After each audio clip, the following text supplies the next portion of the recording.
also watch after it's done, right? Right now, live. Okay. Yes, right now You'll be able and to. after it's done. If anybody's up, I guess. Yeah. No, I mean, it will be live after it's done as well. It will be up Okay. after it's done as well. Thank you. Okay. Yeah. Well, I have some All friends. right, welcome everyone. We're live now. Dune, I hope we have the trailer ready. Yes, we do. All right, good morning everyone, and thank you for joining us. Welcome to another episode of the Thinking Reimagined podcast. I am Nifemi Oguntoye, and it's the 10th of December, 2021. I'd like to say Merry Christmas to everyone and Happy New Year in advance. It's also pretty much a busy month here. Dr. Abner's birthday was just some 2 days ago. Happy birthday to Dr. Abner. Happy birthday to Peter Ahmad Boyo. I mean, we have quite a number of people celebrating the birthday in December. My two daughters are also born in December. Wow. I don't know if Olabi Mobolaji is also born in December. All right, so you're the only one without December birthday affiliation. All right, if you're watching us live, thank you for joining. And we're discussing movies today. Isn't that amazing? We're talking movies. So maybe I should just give you a little bit of suspense. I'm going to let the trailer play, and then when we return, I'll tell you more about why we're here.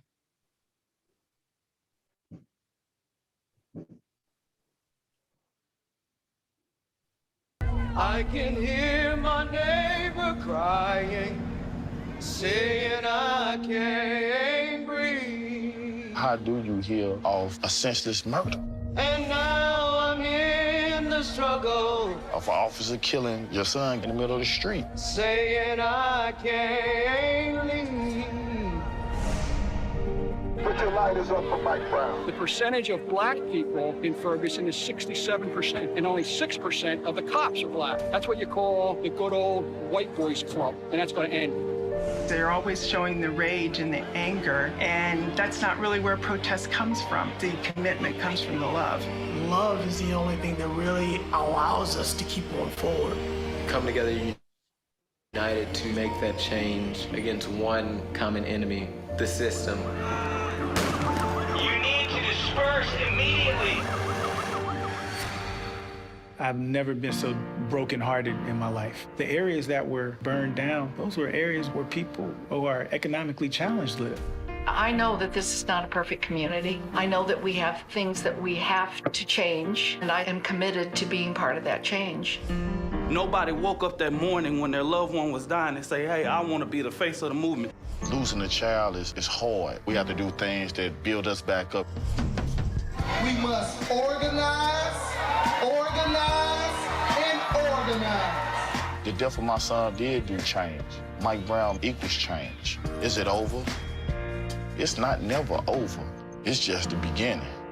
I will stand for you.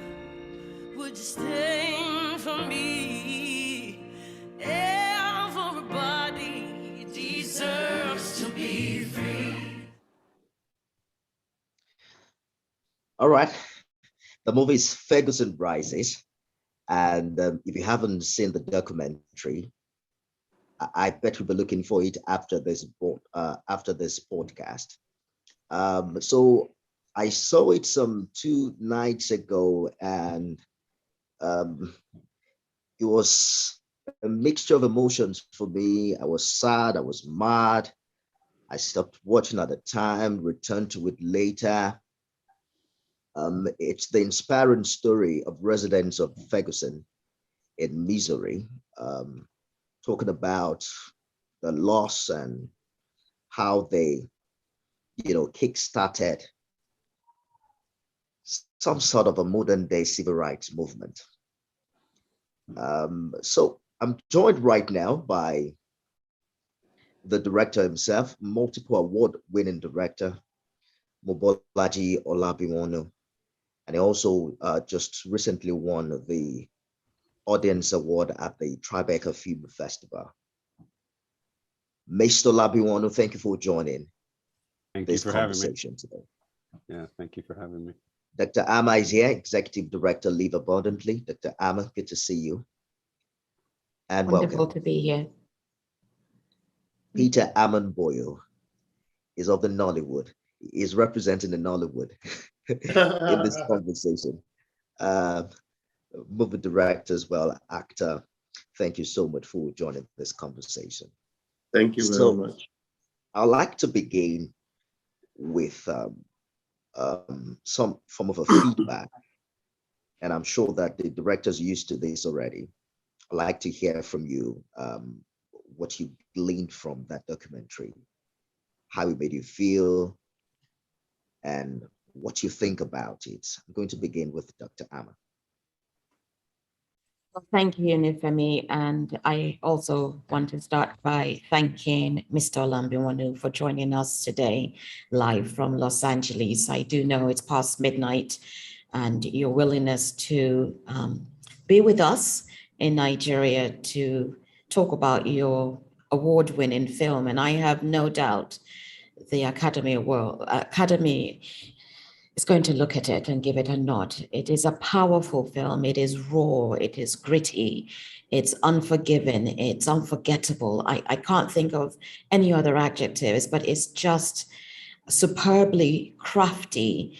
Your talent is there, but the way you tell the story, the way you bring it alive, the way you let us realize that on a day like today, which is Human Rights Day, that it is so important to recognize people's rights, the rights of every single person, regardless of your color, regardless of your sexual orientation, regardless of your socioeconomic status, is relevant.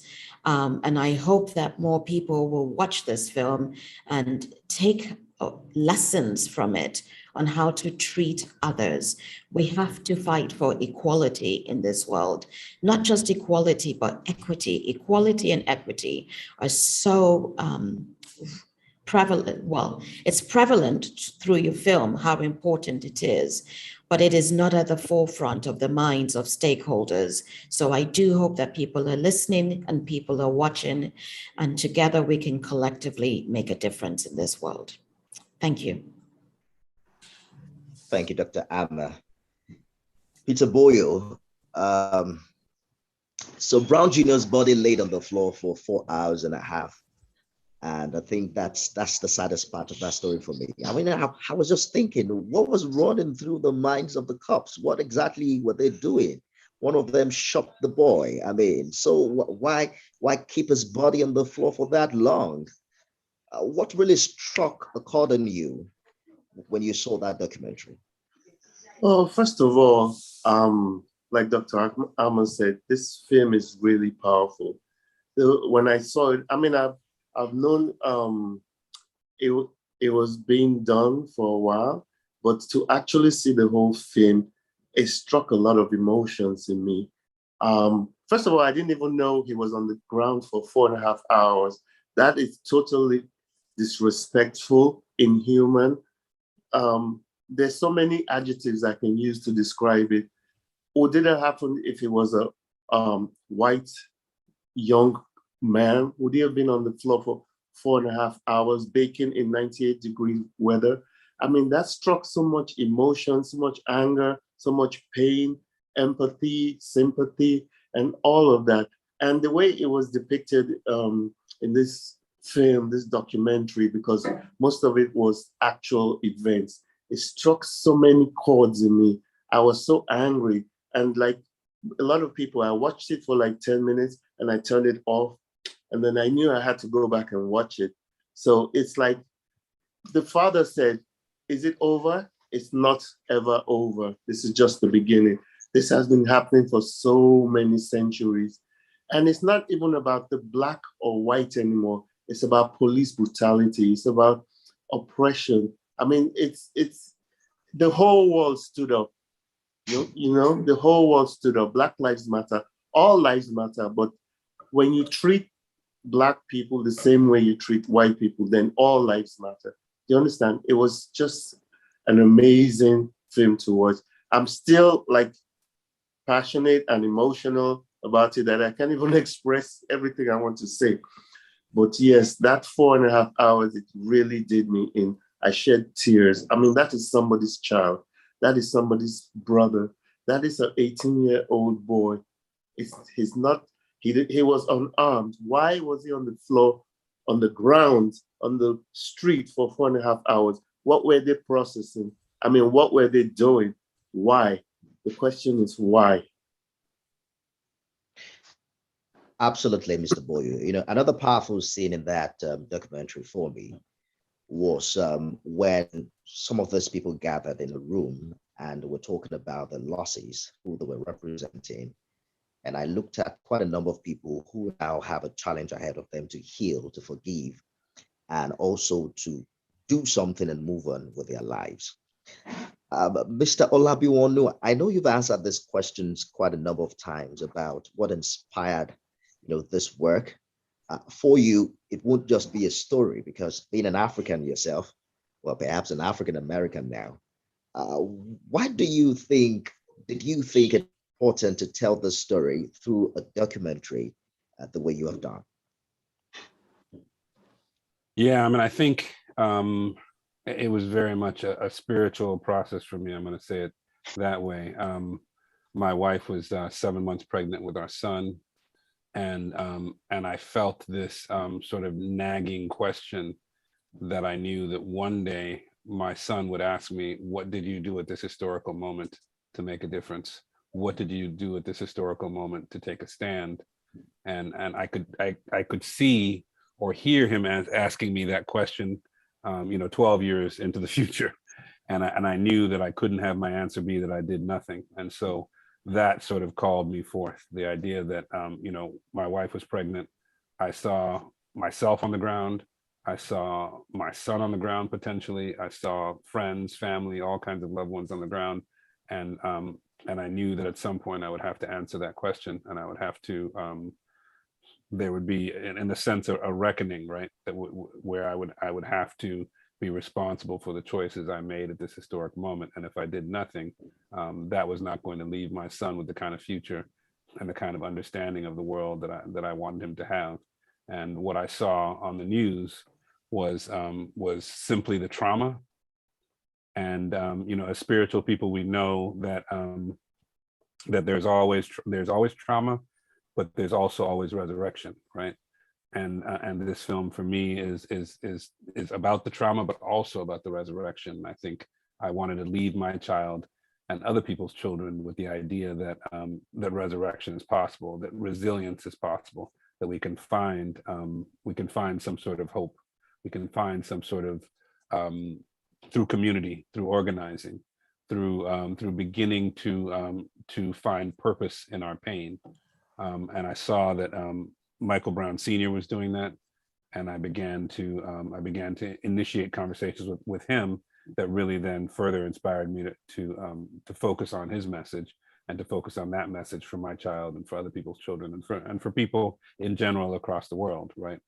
We know these we hear about these horrific moments, but we often don't hear about the lives that were transformed for the better as a result of those moments. The Michael Brown incident happened in 2014, right? Right. How long did it take you? I mean, this spiritual journey, how long did it take you to put it all together to the point where we now have this fantastic documentary? Yeah, I mean, it took me about 6.5 years or so, maybe a little bit over 6 years and a couple of months to finish the documentary. Maybe 6.5 years. I'd have to think exactly about the specific time that we finished it. But between starting it and broadcasting on television here in the United States, it was almost exactly 7 years, and a very challenging process, to say the least. A lot of independent fundraising, a lot of sort of grassroots activities to really, and a lot of support from people like yourselves to really get this to the place where it was actually done, and to then, now exhibit it to the world, and to finally be, I believe, based on my research, the first Nigerian to qualify for the Academy Award category in documentary filmmaking. I think it's a proud moment for me, and and I hope certainly that it's a proud moment for Nigeria, because it's imperative that we tell our own stories, and we forget that. I think in 1984, I believe the book 1984, it said, "He who controls the past controls the future, and therefore the present." And if we do not tell our own stories, someone else tells them for us, and therefore they control our interpretation and our understanding of the past for generations to come, and therefore they control our future as well. And I think what we've seen historically is that Europeans have told the stories of Africans, of African-American people, and we haven't told our own stories. And what has been missing oftentimes from those stories is what we really need as a people, which is not just the trauma, which is important, but we need a sense that resilience is possible, that we can overcome, and that we can continue to move forward through these constant sort of transgressions. Well, transgressions is probably too light of a word, but through these constant sort of horrible circumstances, and 400 years of Black people on this continent spinning trauma into gold is enough to have people really revere and really appreciate African Americans for the lessons that they can teach the world. They can teach the world about resilience. They can teach the world about strength. They can teach the world about so many things. But how the media has portrayed African Americans is as pariah, as social pariah. And I think, and so many of us around the world, whether it be in Nigeria, Caribbean, anywhere else in the world, think of African Americans quite often in a negative light. And I think that has been the destructive force that has come from allowing other people to tell our stories. When we tell our own stories, we have great power. And so that was essentially the inspiration for me. I wanted to recontextualize the events in a way that would empower my son, would empower our community, and would give us the strength to continue fighting and continue moving forward. Because there's nothing that comes from really standing still and not continuing to fight for justice and equality. And I think if I could say, yes. Could I add something to that? It is true that other people have been telling our story. And I think that's why this genre of storytelling is becoming quite popular. And it is imperative that people who have been marginalized, regardless of where you are in the world, should tell their stories. Recently, I was having a conversation and I mentioned that, people seem to sort of fear telling their story for fear of stigmatization. But if you don't tell your story, then how do you get the message across? And if the story is then told on your behalf, it's not the story that you want people to know about. And as a continent, the African continent has always survived on oral history. And we're losing so much of that oral history because people are not writing it down. And so I am encouraging people, if you have grandparents, great-grandparents, aunties, uncles, ask, what is the story? Because without that story, you're going to read somebody else's version of this story. There's so many books that are out there, great books, as I call them. I think people know what I refer to when I say the great books, that omit the power of women. And yet women play an essential role. So if women do not begin to stand up and tell their stories, if Africans do not begin to stand up and tell their stories, and there's so many stories to be told. I mean, we've got similar situations here with SARS. It is about police brutality. It is about negating the rights of people to stand up, to be seen, to speak, to express themselves. And if we do not collectively take it on, we're going to lose our youth. There was a line in the film about the school to prison pipeline. It was very poignant. For those of us who have lived abroad, we know what it means. But over here, Is it that different? You have lots of youth who have gone to university, don't have any work, and the slightest thing that they do, they're carried off and they're put in prison, or they're taken to the police, what do you call it, police centers and all of those things. The story is similar. We have to see that the story is similar wherever you are, and we have to begin to address it. So again, thank you, Mobolaji, for telling this story. It needs to be told, and I hope that you will consider coming to tell some stories from the motherland. I think it was Chimamanda Adichie who talked about the danger of a single story. Let me bring Mr. Boyo in here. How do you think Nollywood is doing in this regard in telling its own story at a time where there is so much urgency and so much pressure to turn out only entertainment content? Well, I don't think we're doing enough. And there is a big gap in Nollywood about making documentaries, life stories, real. The audience is so focused on entertainment and fiction. They don't really want to deal with reality. That's how I put it. Because when you make a documentary, the viewership, the audience interest is so low.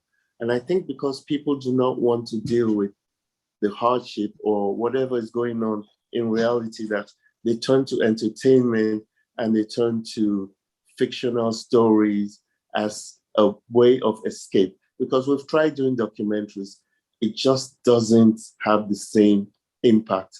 I don't know why we don't like, it's a normal thing. Well, let me take that back. I don't use the word normal. It's something that goes on a lot, especially in this part of the world. We don't like to deal with reality. We leave it for other people to tell stories. We leave it for other people to deal with. But I wish people would just deal with what is going on. I know it's painful. I know here the hardship is just the same. There's prejudice here. There's police brutality. Everything that happens in America happens here in a different context, but it's the same thing.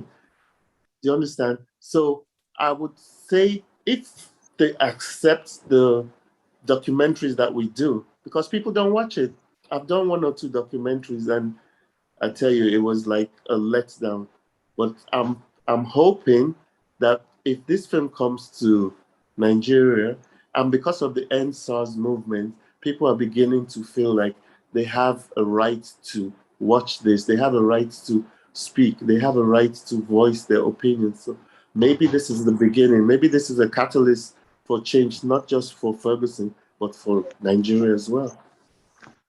Let's spend another minute, Mr. Olabi, wanted to talk about the backstory to this. I see that you worked with some fantastic people as well. David Oyelowo was the producer on this one. We're here talking about the challenge of, putting out this kind of narrative in Nigeria.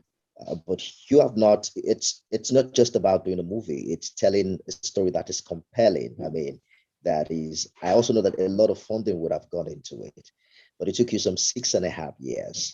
How did you come up with that? I mean, how did you get the kind of international standard kind of production to make this happen? Yeah, I mean, I think when we started out, I mean, I certainly went to film school, here, and I studied with a lot of people who over the years have become very good at their craft. And so, excuse me, it's okay. And so I was fortunate enough to be able to get one of them, my cinematographer, on board. Essentially what happened was, as I had mentioned, my wife was 7 months pregnant. I was thinking about, I kept thinking, I was doing some filming in South Central Los Angeles, which is often maligned in the media as well. And we were looking at how people find hope, love, and beauty in the midst of tragedy in South Central at the Jordan Downs housing projects. Again, creating a counter narrative that transforms the way in which people would see that community. And so we were doing that, looking at, again, hope, love, and beauty in that particular community. And then Michael Brown was killed. And I kept thinking to myself, I've got to go to Ferguson. I've got to go to Ferguson. And it was, a week later that my wife turned to me, and without my prompting her, because I didn't want to ask her to leave based on the danger of the situation on the ground. From what I've been hearing from my friends who were in Ferguson, they were saying, bring a hard hat, bring a bulletproof vest. You don't know what's going to happen. And so it was the last thing I was going to do was ask my wife to go someplace where I was going to endanger my life and then possibly not see my child being born. So, but independent of my thinking it, she turned to me and she said, I think you need to go to Ferguson. I think you need to take that concept of hope, love, and beauty, and finding hope, love, and beauty, and you need to take it to Ferguson. So that's really how that initially happened. And then I was, luckily I had some savings. I had, family that helped us kickstart the process. But what we made sure we did in the beginning was we made sure that we shot as much quality footage as possible, right? I think theoretically we could have shot something really quickly. We could have shot something, poorly and just done it really quickly for the budget that we had. But my intention was like, let's try to shoot it as professionally as possible. And if we run out of money, at least we have something to show that we can leverage and get other people on board. And so after about 3 years or so, I think if I remember correctly, after about 3 years or so, we had put together enough footage that then we were able to bring David Oyelowo on as well. And then we were able to bring on TJ Martin, who introduced me to David, who won the Academy Award for his film Undefeated and won the Emmy Award for his other film, LA 92. So we wound up getting some really heavy hitters. The rapper RZA from the Wu-Tang Clan, for those of you who are hip hop fans, old school hip hop fans, he came on and did a song, or with his son rather. And so we were just, I think once we had built the momentum and we had sort of, been able to demonstrate that we could do something that was really affecting and really well done, then I think people started to join, and that's essentially how it happened. So we raised money in stages and in pieces, with each person and each group of people coming in with a little bit more and a little bit more. And we're still raising money now for our Academy Award campaign, because as we know, those campaigns are very expensive because you have to do a lot of advertising to people in the Academy. So there's been a long sort of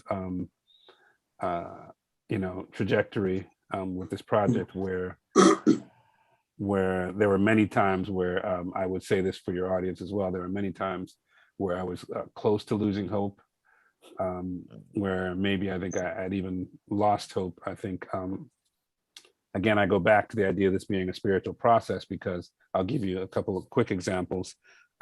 Michael Brown Sr., we had been calling him all the time when we landed on the ground in Ferguson, and we could not get in touch with him. So my crew decided after shooting one day in Ferguson that they wanted to eat fried fish. And I didn't want to eat fried food. I wanted to eat something healthier. So I objected, but everybody seemed to want fried fish. So I said, okay, well, I'm not going to go against the wishes of my crew. So we all went to eat fried fish in Ferguson. And as we were eating the fried fish, in walks Michael Brown Sr. and his wife, Calvina Brown. So had they not convinced me to eat fried fish, I would not have met Michael Brown Sr. at the fried fish place. So I jumped up and automatically went to talk to him. We were able to get our first interview. And then right after we got our first interview, literally a few minutes after I finished that first interview, his team called and said he wasn't available to be interviewed. So I just thanked them for their time and then went about my business. So I mean, that was one of the moments. We also ran it. Michael Brown's cousin, who's in the film, who talks about, how this reminded him of a lynching. His cousin in the film, we met his cousin we were at McDonald's and we were setting up our camera. And, and then this guy walks up to us and says, hey, what are you guys doing? And then we explain it to him and he says, well, I know Michael Brown's cousin. Do you want me to get him on the phone? And we're like, sure. And so he gets him on the phone and then we get an interview with Michael Brown's cousin. I mean, the whole film, so many things happened in that sort of vein that I can't help but think that we were being, divinely guided in some sort of spiritual process, because none of it was planned. And even meeting David Oyelowo as well, I was depressed and walking around my neighborhood with my son, who was 2 years old at the time. and I saw another father walking around the neighborhood in the middle of the daytime with his child. And this is Los Angeles, so we know if anybody's walking around the daytime, they're probably in the film business, or worst case scenario, they're in the music business, but they're in some sort of in some sort of artistic profession. And so I started talking to him, and then we became friends. He was a filmmaker, and we talked for a few months. And he said, look, I've been hearing you talk about this project and how difficult it is and all the challenges you're having. I know this guy who won the Academy Award, who, we grew up in the same city. He said, maybe I can send it to him. This seems like something he's interested in. So he sends it to TJ Martin, who's the Academy Award winner that I mentioned earlier. And then TJ, and then TJ decides he wants to come on board. And then TJ says, I just had a meeting the week prior with David Oyelowo, and I think this would be a good project to bring him on board too. So then TJ brings David on board, and then David brought on another woman who's, a billionaire, and a philanthropist and a producer in this country. And in doing so, we just sort of opened up so many doors. But again, it all happened as a result of me walking around depressed, carrying my child, and not knowing what was going to happen, and then meeting this person, right? And this process has been like this every step of the way. So I can't be more thankful for the miracles that have occurred. And I think the biggest lesson is to hang in long enough for the miracles to happen, right? Keep doing the work, and eventually, keep doing the good work, and eventually someone will notice that you're doing the good work, and they'll come on board. They may not come on board permanently, they may not come on board for a long period of time, but that's just enough energy to give you the next boost to move to the next level, And so that essentially was sort of the emotional process around Ferguson Rises. It was, and then of course to spend time with the families, to spend time with Michael Brown Sr., and to feel their grief and to feel their pain was also thoroughly transformative as well. Just to know that that this could be my relatives, this could be any of us, and to be able to know that they're carrying so much pain, and to really have an opportunity to honor that pain, to honor his son's legacy. So as I am trying to build a legacy for my son, he is also building a legacy around his son. And so in this sort of strange and serendipitous way, we are both on the same path, trying to build a legacy around and for our children. And so, I was just, extremely grateful to be able to have the opportunity to build a legacy, or to help him tell the story, and tell a story for him about himself and his son in a way that I don't think anybody else would have done. Very intriguing story, I must say.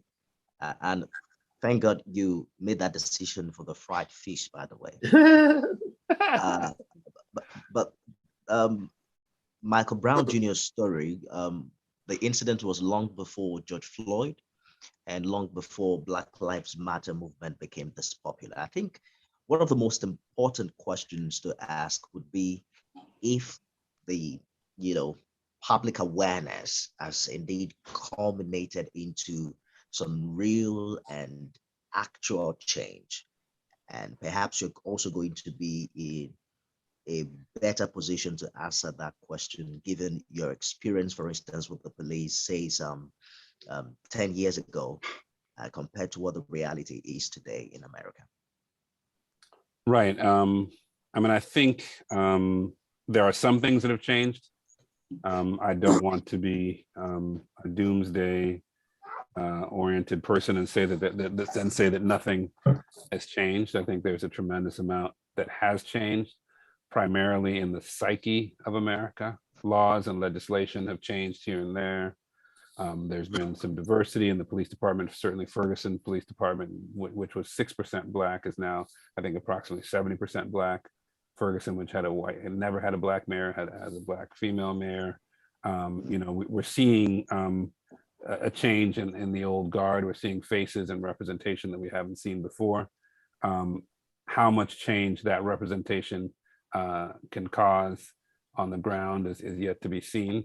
Congresswoman Cori Bush it comes out of Ferguson, and she's been really active with the squad, with Alexandria Ocasio-Cortez, Ilhan Omar and those folks in Congress to really bring about change. So we saw a lot, I guess, that came out of it, but we saw mostly the transformation of people's lives, ordinary people who became activists, who became organizers, who became really astute at dealing with police, with the media, in ways that that they hadn't been before. So a lot of people found purpose. So I think that's the part that we cannot forget, is that is that out of all this, people were able to find a purpose in their pain. They were able to become organizers. They were able to contribute to their communities. We saw the surfacing of Black Lives Matter, the emergence of Black Lives Matter. It existed before with Trayvon Martin, but it really sort of skyrocketed with the protests around Michael Brown Jr. In particular, because they've been organizing, for at least a year or two prior, and so they were able to bring those that knowledge to bear when Michael Brown Jr. was killed, and when a lot of people were on the streets, and some people weren't even, a lot of people weren't even necessarily part of Black Lives Matter, but it really propelled Black Lives Matter to the forefront, and so what we see as a result of that is we see some legislative changes that have happened.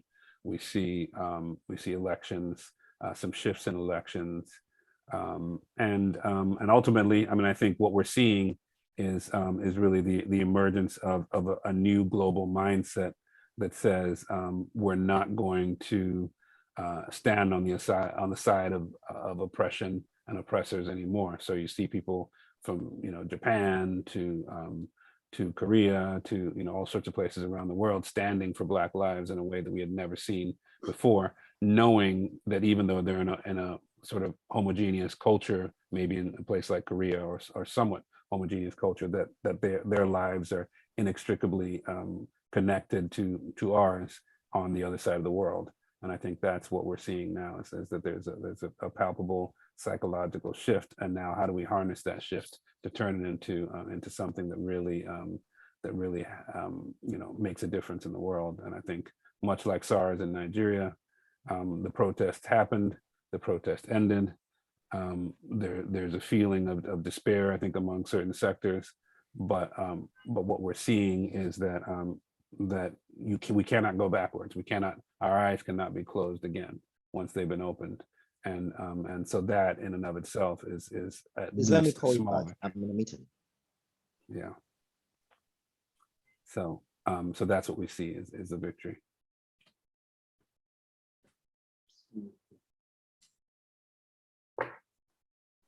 I know that was a long-winded answer, so. It was a good answer and a thorough answer, and I missed most of it, but I do agree with you. We, for lack of a better word, the world is woke to all the injustices and all the discrimination and all the racial profiling that goes on. I was recently a victim of racial profiling, and I think I was in shock being part of it and experiencing it. Not that I've never experienced it before, but I don't want to say at my age, but I wasn't expecting it, and it was as if I was having an out-of-body experience, and yet I was thoroughly there and watching this thing unfold and interacting with the individuals within this context.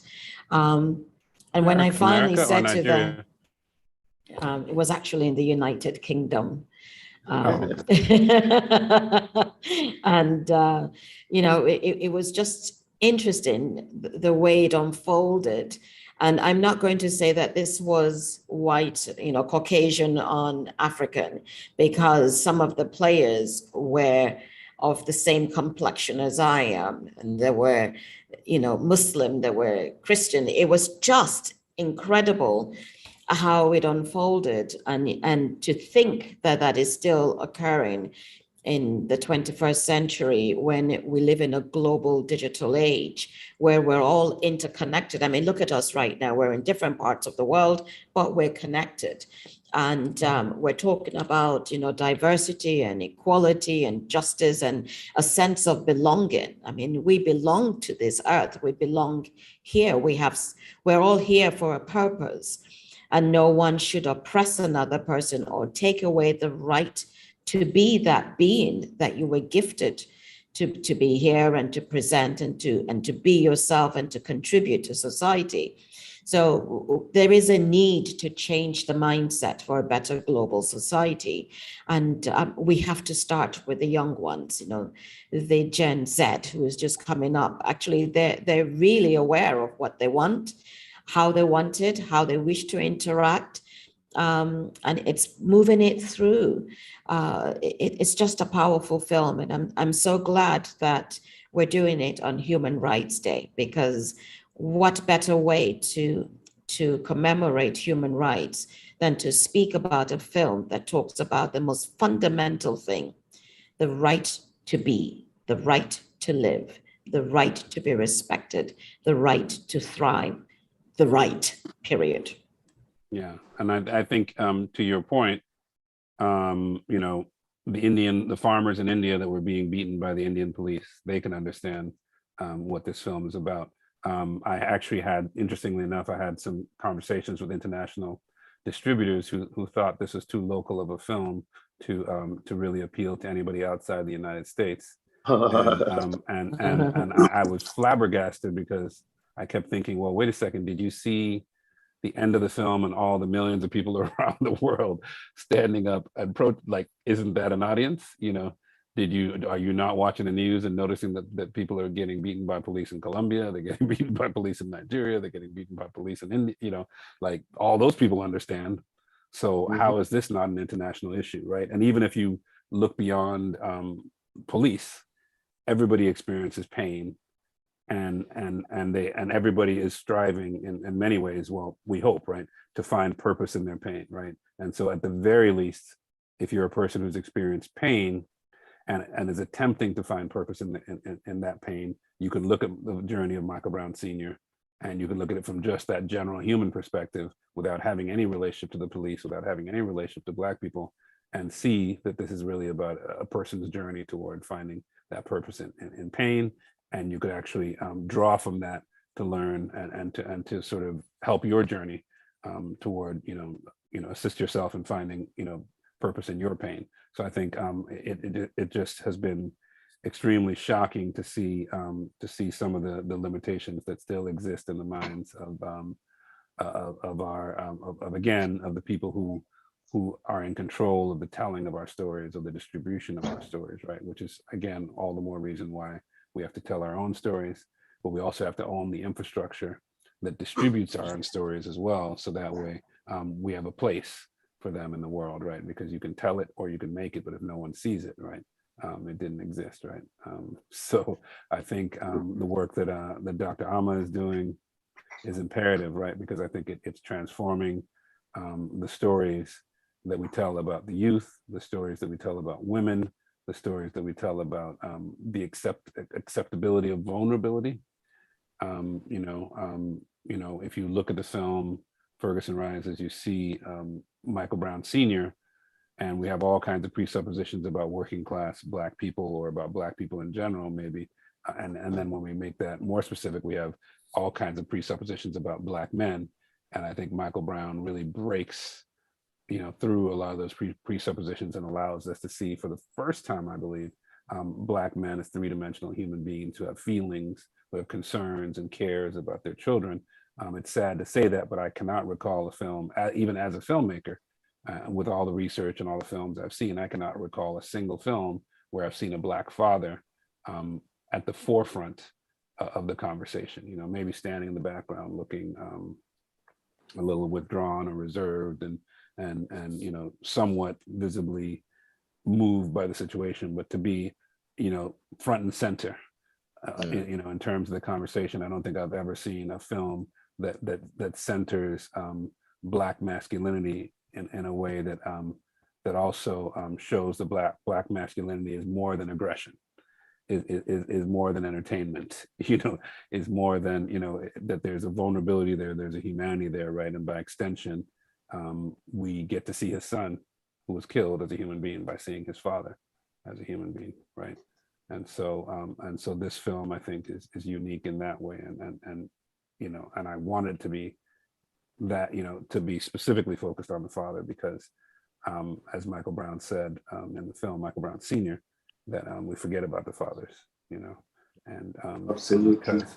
and because society dictates that men cover their emotions, the trauma and the pain often leads to aggression out in the world, right? And so if the youth can see this film, and there's another opportunity there, if they can see this film, and young Black men can see this film and say, wow, Michael Brown Sr.'s son was killed, and he didn't go out and kill everybody, and, you know, in response and in retaliation, but he decided to take that and channel it into something that actually made a difference for the community, rather than destroy the community that he lived in, or destroy himself even. This is an opportunity, really, an opening for younger people to learn those lessons as well from the film. So yeah, so I applaud you, Dr. Ama, for the stories you're telling, and know that this is we're doing similar work. You know, in all of this is part of the storytelling process, right? Reshaping Minds is part of the storytelling process, and it's also part of the legacy, right? Because you know, we can go to Europe and we can find these, you know, fabulous museums with all kinds of European art and all kinds of European history, but we go to Africa, you don't see anything. You know, where are these museums that honor our culture, right? You know, we talk about, you know, everybody says, well, it doesn't make money to do this and blah blah blah. For Europeans and, you know, and other cultures, it's not about money. It's about legacy. It's about history. It's about storytelling. You know, and so we put these items in a museum, and now they're worth more because we put them in a museum. We've created the value. You know, we did not allow the value to be imposed upon us. We create the value. So how now do we create the value with our culture and with our stories and with our art? You know, that's the real question. I like us to Well, talk I'm so right glad you brought that up. I just wanted to add something. Just a few weeks ago on International Men's Day, we should have invited you. We did talk about why men should cry. So for you to make that connection and to celebrate, for lack of a better word, and that's a poor word to use, but to acknowledge the emotions and the pain that a man will experience in the loss of a child, because you're absolutely correct. The focus is always on the mother, the females, is either you want them, see them enraged and, you know, losing their mind, so to speak. But the men do go through that, and they go through it silently. And there's no reason for that at all, because they are human and we all have emotions. And you're absolutely correct. Most of the time when you see men acting out aggressively, they probably suppress so much pain and anger that that moment comes where they can no longer do it, and the lid just explodes. I witnessed one the other day. I mean, I saw this grown man having a complete meltdown, tantrum, and I thought, my goodness, you know, I'm not going to tell you exactly what I was thinking, because, but if you know me, you know what I was thinking at that moment. And I thought, this poor man, after he's blown his fuse, is probably going to go home and beat up his wife or scream at his children because something else goes wrong. And it all boils down to his frustration that's been pent up for so long. So we do need to encourage young people, male and female, to express themselves, express your emotions, tell your story. We are listening. And most importantly, as you just said, there is value in everything that you bring to the forefront. And the value comes from what you give to it. You speak value to things. It's not about buying an iPhone or the latest this, that, or not. That's not it. What is the value of your life? What does it mean to you? What are you here to do? How are you going to add value to your society, to your community? You know, so that is the poignant portion of what we need to focus on. And it needs to be part of the educational process. It's not about regurgitating information or reading the great books or reading the things that have been forced onto us, you know, by the non-Africans, because there's so much history here, but they don't teach history in Nigeria. So what are we talking about? Let's get the stories out there. Let's bring the history forefront. And all of this is history. It's history for the next generation that's coming up. And that's the power in them. Exactly. Yeah. And when you tell your story, not only do you heal yourself, but you also give other people the opportunity to heal. And you give them, you invite them by telling your story, you invite them into a kind of healing that can be transformative. And I think ultimately, as someone who's a father now to a 7-year-old boy, I keep, or soon to be 7, to be 7 next month. I keep thinking legacy, right? You know, it's not just about the enjoyment in the here and now, but what can I provide?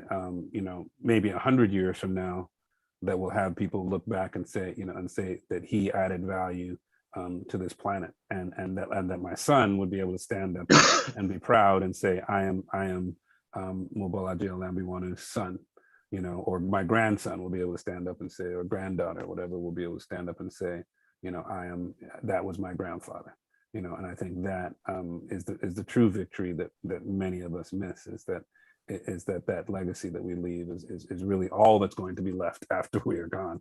The money, everything else might be spent.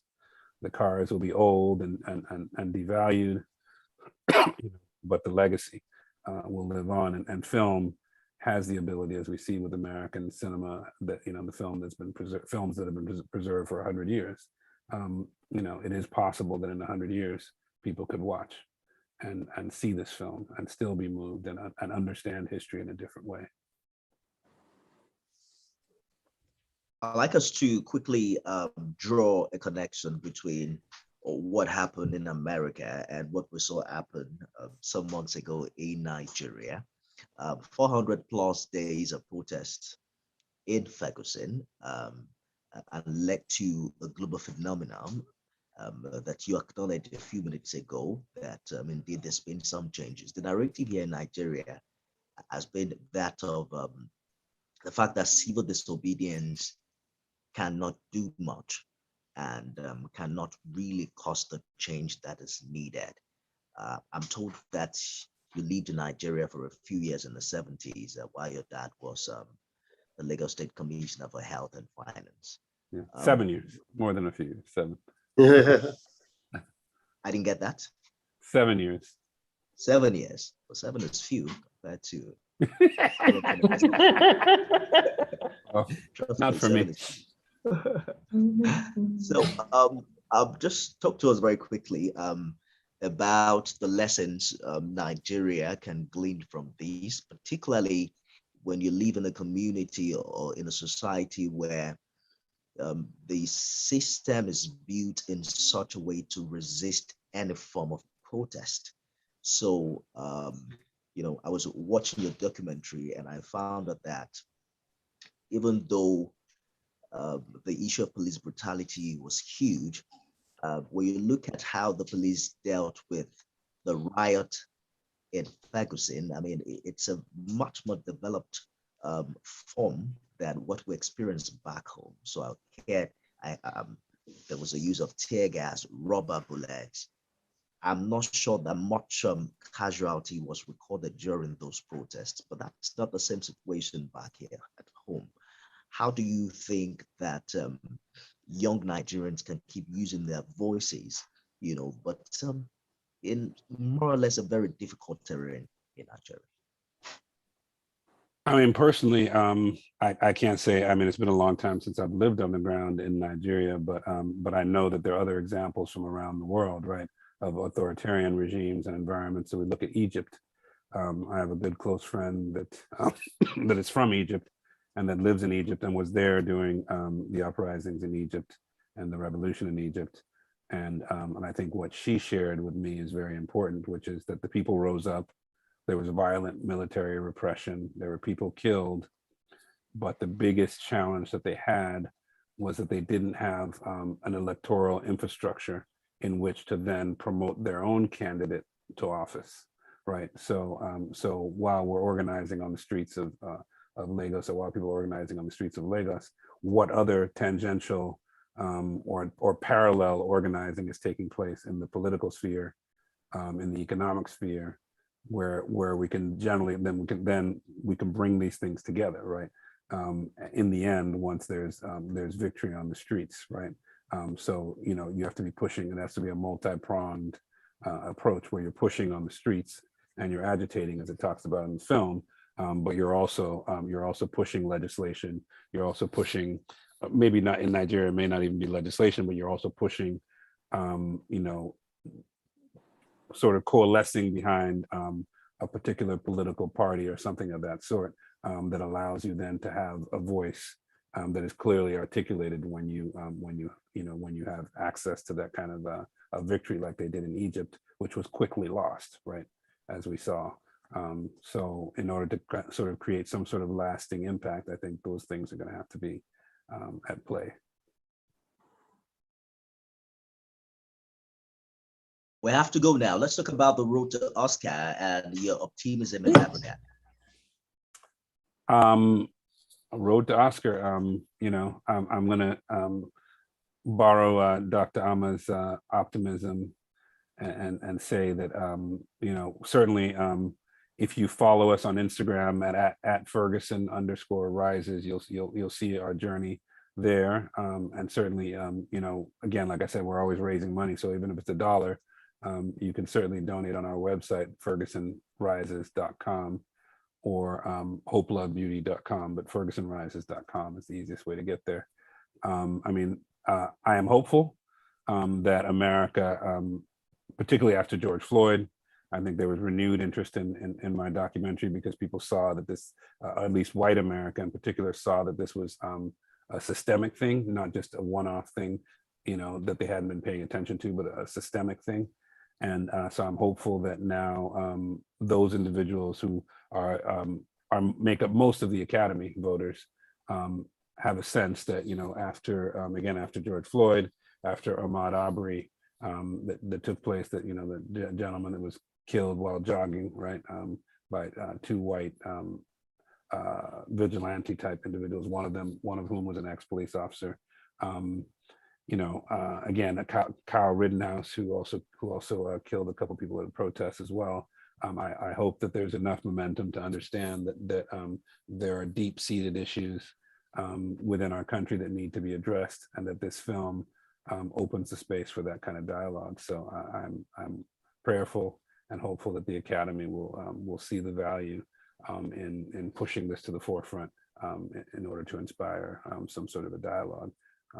So that's my hope, certainly. So I needed a passport to see the documentary. Are there plans for a wider release? And for instance, someone listening or watching this who wants to see it? Yeah, we have. We're signing a deal right now with Amazon via PBS, public broadcasting system. I believe what is PBS? What does S stand for? Public broadcasting. I think it's system. Service. Service. Public broadcasting service. Thank you. I never ever speak of PBS outside of the anyway, outside of just using the letters PBS. But so we'll be on Amazon globally in I believe April or May. So the film will actually be viewable in Nigeria. I made sure that when we signed our agreement that they were not interested in the rest of the world, but I made sure that that they made it available, and made it clear to them that we, I have relatives all over the world who need to see this film, and their associates and other people around the world. They were only going to distribute it domestically on Amazon, and I objected to that vociferously. So, yeah. Thank you so much for sharing with us. I'm just going to take Mr. Boyer's closing remark on this one. Well, first of all, I think this film definitely needs an Oscar nod because it's a global film. It touches on everyone's lives. I mean, there was a Caucasian lady in the film that said the police brings back her dog, and they know her dog. Her dog's name is Butter. And compare that to African American who has been arrested like 10 times in 1 month, and this lady's dog is being brought by the police. So you look at that and you're like, this is totally, I don't even know how to explain it, but this is a global film and it touches all lives. And I want to say congratulations to Mobolaji for bringing this to the forefront. And we are going to use the power of social media to get this film awareness, to get it out there. Just tell us what we need to do. And I personally am going to do it, and I'm going to support this film as best as I can. And I implore everyone to go check it out on Instagram, Facebook, social media. Social media is very powerful. Everything, information goes out with the speed of light. So congratulations once again. And I thank you all for being part of this podcast. Well, thank you. I do want to say one more thing. Sorry. Now that that Mr. Boyer brought that up, I think I really want to partner with the Nigerian consulate and embassies across the world. I think maybe there's a way that we can do screenings at Nigerian embassies in different countries around the world to get this film out there. I really want it to be utilized and have other people have access to it. Maybe last year, I think it was, a Nigerian American child was killed in San Francisco. So I think there's this concept that this only happens to African American people. There's this misconception that it only happens in America, but that even beyond that, there's a misconception that it only happens to African American people. But Amadou Diallo was killed in 1999. The police are not asking if you're African. They're not, there's no time to ask all those questions. They're seeing someone's complexion and they're making decisions accordingly. So I think we have to understand, as African people, as Caribbean people, as whatever people we are from anywhere around the world, that we are all facing the same sort of potential fate, and we need to stand up, whether it's in Poland or anywhere else, and say, we deserve the respect, and we're going to demand that we be treated with respect. Absolutely. I was stopped once for going into my own house because it was a nice neighborhood. That happened while I was going into my own house. There were 7 cop cars, and I was like, this is my house. And they apologized, but I felt so, I don't even know how to describe how I felt. In my own house, they stopped me. So I This is in America? Yes, in Philadelphia.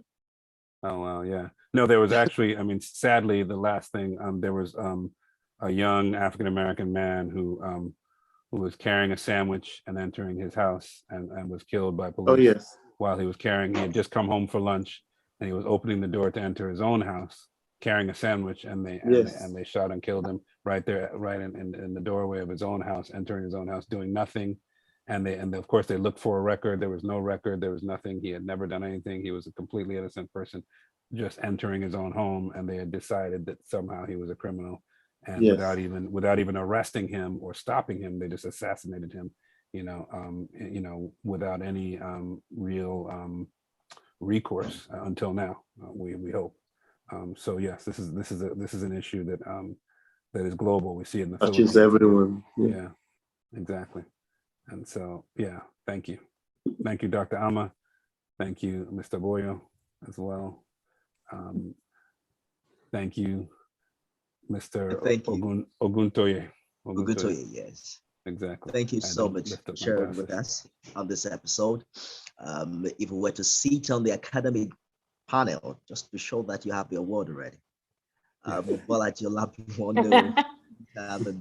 Dr. Abner, thank you so much for sharing.